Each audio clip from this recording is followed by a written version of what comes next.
Uttaranchal university Dehradun NAAC A+ accredited university.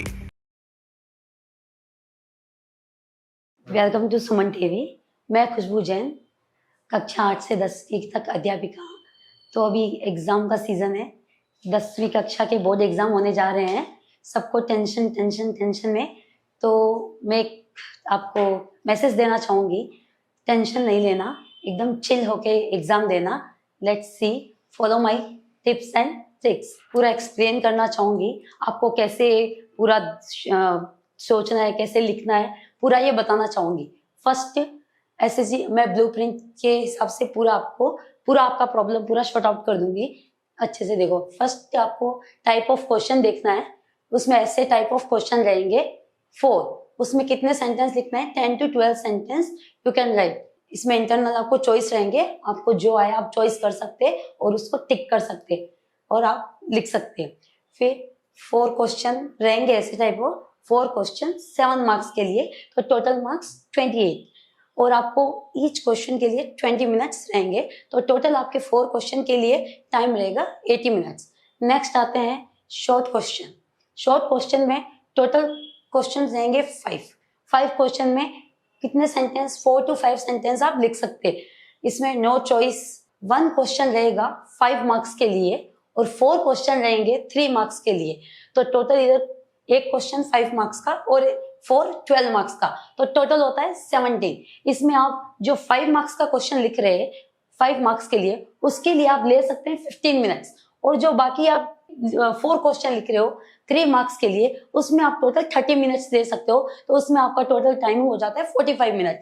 Next जो है very short question answer, वो रहेंगे आपको 10 में से 1 to 2 सेंटेंस में आपको ये खत्म कर देना है। इसमें कोई भी चॉइस नहीं रहेगा। आपको 5 क्वेश्चन रहेंगे 1 मार्क्स के लिए और 5 क्वेश्चन रहेंगे 2 मार्क्स के लिए।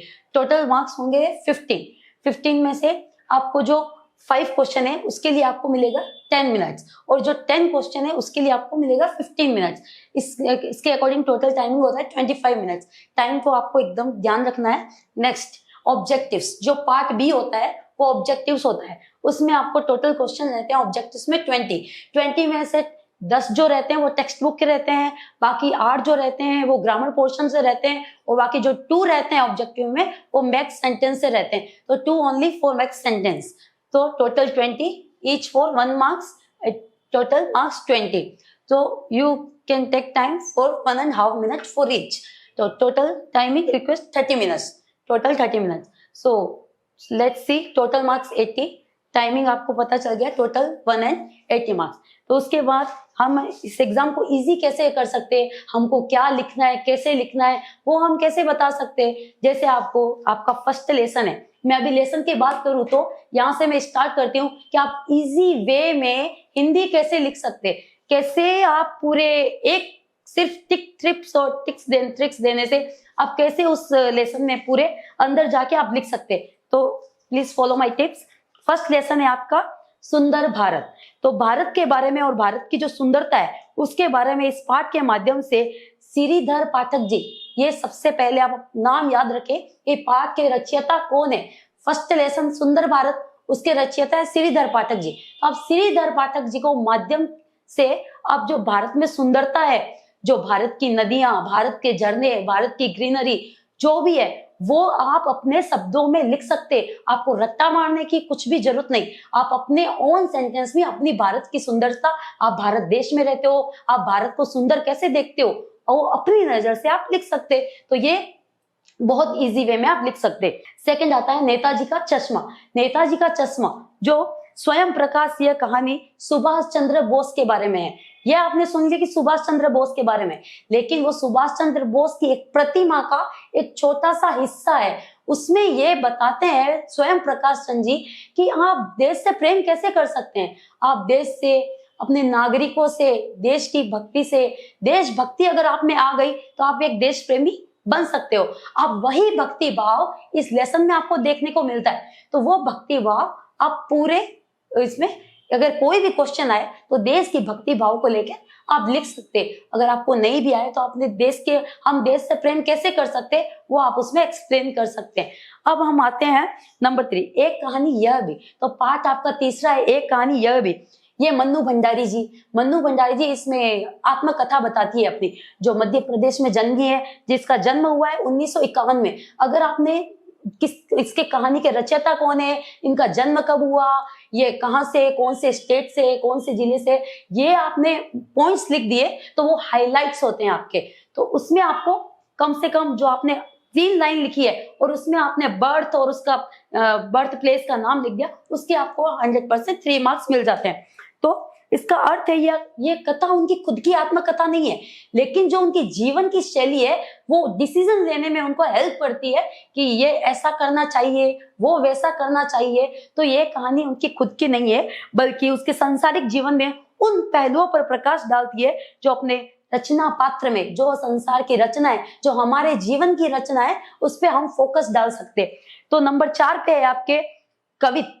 एक कवित जो है पद्माकर जी की कवि है, वो पद्माकर जी कवि, वो उन्होंने इसमें क्या बताया इस कवि में, आपको ये पढ़ने में बहुत टफ लग रहा होगा कि पता नहीं क्या क्या लिख दिया पद्माकर जी ने, बट ऐसा कुछ नहीं है। इसमें सिर्फ क्या है, ऋतुओं का सीजन, जो हमारी सीजन होती है, ऋतुएं, इन हिंदी में से ऋतु, जो ऋतु होती है, वर्षा ऋतु, वसंत ऋतु, शरद ऋतु, जो भी ऋतुएं होती है, इसमें हम फोकस डाल सकते हैं कि देखो अभी बसंत आ गया, सबका मन उल्लास से भर जाता है, सब खुश हो जाते हैं। शरद ऋतु आते ही देखो हमारी देश की सुंदरता कितनी अच्छी बन जाती है, देश पूरा हरा भरा सुंदर दिखता है। तो इसमें ऋतुओं का वर्णन है, आप खाली ऋतुओं पे विचार करके आप लिख सकते हैं एग्जाम में। और फिर हमारे नंबर 5 में आता है गोभी का फूल। एक हास्य व्यंग कहानी है गोभी का फूल, जो केशव चंद्र वर्मा ने 23 दिसंबर में 1925 में जिनका बर्थ हुआ, उन्होंने यह एक हास्य व्यंग कथा की है। इसके माध्यम से यह बताना चाहते हैं लोगों का कि कुछ लोग इस दुनिया में सब परफेक्ट नहीं होते, कुछ लोग ऐसे होते हैं बस दूसरों का फायदा उठा लेते हैं बस, और उनके जीवन का कोई पर्पस नहीं होता, बस सिर्फ अपने प्रॉफिट के लिए दूसरों को मुसीबत में कैसे डालना है, वो गोभी के फूल में आप देख सकते। तो फिर आता है पार्ट 6 में राम लक्ष्मण परशुराम संवाद। ये आपने पढ़ा होगा, राम लक्ष्मण, हम हिंदू संस्कृति के हैं हम, तो हम रामायण, घर घर में रामायण पता है सबको कि रामायण क्या होती है, रामायण के पात्र कौन है, राम लक्ष्मण सीता भरत, ये सभी रामायण के पात्र है। अगर हमने रामायण पढ़ ली तो इस लेसन से हमें कुछ नहीं छुपा। अगर आपको रामायण पता है तो जो तुलसीदास जी है, ये रामायण किसने रची, तुलसीदास जी ने जो लिखी थी, इसमें तुलसीदास जी का जन्म कब हुआ, जैसे 1532 में जन्म हुआ, ये आपको याद रखना है। वांदा में उनका जन्म हुआ, ये रामायण का एक पात्र है, आप इसमें लिख सकते तुलसीदास जी द्वारा रचित रामायण 1532 वांदा जिले में, ये इनके पात्र है, इस कहानी के पात्र है, आपको लिखने हैं।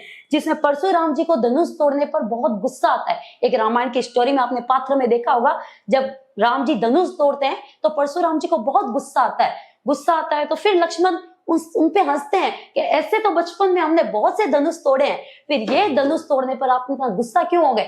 तो वही संवाद चलता है, और वो कहाँ चलता है वही आपको उसमें एग्जाम के अंदर लिखना है, वो एग्जाम में डालना है। उसके बाद आता है इकाई 3 स्टार्ट हो जाती है यहाँ पे पार्ट 7 से। तो उसमें अन्वेषण किसकी लिखी हुई है, नरेश जी त्रिपाठी की। जो नरेश जी त्रिपाठी है, इनके माध्यम से ये यह कहना चाहते हैं कि हम ईश्वर को हर जगह ढूंढते हैं, कोई मंदिर जाता है, कोई मस्जिद जाता है, कोई कहीं पे जाता है, हर जगह भगवान को ढूंढने सब जगह जाते हैं। पता नहीं लोग कहाँ कहाँ पहाड़ों पे चढ़ जाते हैं ईश्वर को ढूंढने, लेकिन कभी किसी ने सोचा है कि ईश्वर की कोई सीमा है, कि ईश्वर का कोई दायरा है, कि ईश्वर मुझे यही मिलेगा, ईश्वर मुझे मस्जिद में मिलेगा, ईश्वर मुझे वहां मंदिर में ही मिलेगा। ईश्वर का कोई दायरा नहीं होता, ईश्वर सब जगह है। कभी किसी गरीब की कुटिया में जाके देखो, कभी किसी दुखी के आंसुओं में देखो। तो त्रिपाठी जी यही कहते हैं, ईश्वर को सब जगह मत ढूंढो, कभी किसी गरीब की कुटिया में भी ढूंढो, वो वहां पे भी मिल सकते हैं, कभी किसी के आंसुओं में भी ढूंढो, किसी दुखियारे के आंसुओं में ढूंढो, वहां पे भी ईश्वर मिल जाते हैं। यहाँ वहां भटकने की कोई जरूरत नहीं है आपको। तो इसमें जो आपको सारांश मिला है उस हिसाब से आप अपने शब्दों में लिख सकते हैं। फिर जो आता है पार्ट 8 है वो बच्चों से न छीने उनका हक। ये बहुत ही अच्छी कहानी है जो आज के समय में हम सिर्फ आपके 10th क्लास को ही नहीं बल्कि सारे एक एक नागरिक को जानना जरूरी है कि हम बच्चों से उनका हक छीन रहे हैं। आज ये महानगर में हम रहते हैं, ये मेट्रो सिटी में रहते हैं, वहां बड़ी बड़ी इमारतें बन गई है, बड़े बड़े शोरूम, बड़े बड़े होटल्स, बड़े बड़े सिनेमा घर, ये सब बन गए हैं। तो ये बताओ मेरे को, बच्चों को खेलने की जगह कहाँ मिली? बच्चों के खेलने की जगह आज बड़ी बड़ी इमारतों ने ले लिया है, बड़े बड़े सिनेमा घरों ने ले लिया है, तो बच्चों के खेलने की कोई जगह ही नहीं मिली। तो इसमें ये कहना चाहते हैं कि बच्चों से आप उनका हक न छीने, उनको खेलने की जगह दे, उनका बचपन ना छीने। यही उनका, अगर आप खेलने दोगे तो उनका शारीरिक विकास होगा, उनका मानसिक विकास होगा। इसीलिए बच्चों से आउटडोर गेम्स भी खिलवाए, खाली इंडोर गेम्स आज के मोबाइल फोन टीवी ये सबसे बच्चों को दूर रखे और आउटडोर गेम्स पे ज्यादा ध्यान दे। इस कहानी का माध्यम, ये कहने का माध्यम यही है। फिर आता है बाल अदालत। बाल अदालत में आपको यह देखने को मिलता है, इस पाठ में यह सारांश निकलता है कि आजकल के जो लोग हैं, जो बिजनेस के लिए पता नहीं कहाँ कहाँ से लकड़ी, वनों को सूना कर दे रहे हैं, कहाँ कहाँ से लकड़ी काट रहे हैं, कहाँ कहाँ से लकड़ी को जला के तोड़ के अपने यूज के लिए, अपने फायदे के लिए लकड़ी ला रहे हैं। लेकिन ये सब से वो काटने वाले काट देते हैं, लेकिन हम सबको, पूरी दुनिया को लकड़ी काट देने से बहुत सी मुसीबतों का सामना करना पड़ता है। अब आप सोचोगे कौन सी मुसीबत? जैसे पेड़ पौधों को काटकर हमको क्या मिलेगा?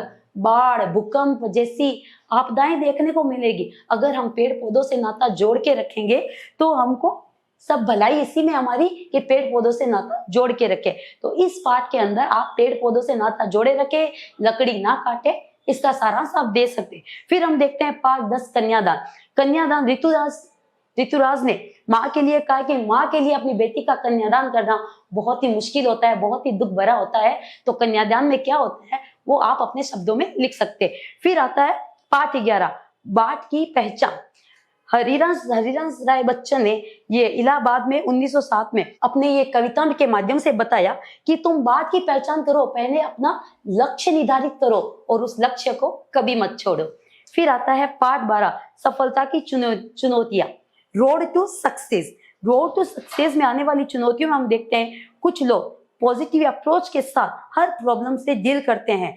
सेल्फ कॉन्फिडेंस अगर आप में है तो आप कोई भी मुसीबत से, कोई भी प्रॉब्लम से शॉर्ट आउट कर सकते हैं। मैं यही कहूंगी कि आप अपने अंदर सेल्फ कॉन्फिडेंस रखेंगे तो आप कुछ भी कर सकते हो। इसी के साथ धन्यवाद।